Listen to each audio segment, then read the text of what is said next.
ദേവിയാകുന്നൊരു കാളി, ചന്ദ്രകലാധരിയാകുന്ന കാളി.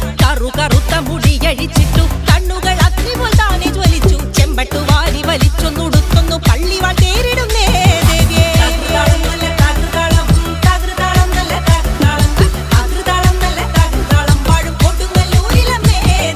പള്ളിവാളെവിടുണ്ട് എന്നായി ചോദ്യം. ദാരിക വീരനെ ഇന്നല്ലോ അന്ത്യം. നൈതുടൻ കൈലാസനാഥൻ പറഞ്ഞു, ആളെ വിഴുങ്ങുന്ന കുട്ടി പിശാച്. പള്ളിവാളിൽ നിന്നു കാവല നിത്യമിരിക്കുന്നു ഭദ്രകാളി ദേവി.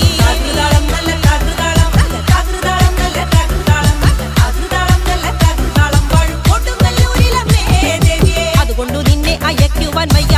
അതു കേട്ടു ശ്രീഭദ്രമെല്ലെ ചിരിച്ചേ. പള്ളിവാൾ ചെന്നിങ്ങെടുക്കുമി കാളി, പിശാചിനെ കണ്ടാൽ വിഴുങ്ങുമി കാളി. നേരെ തിരിച്ചു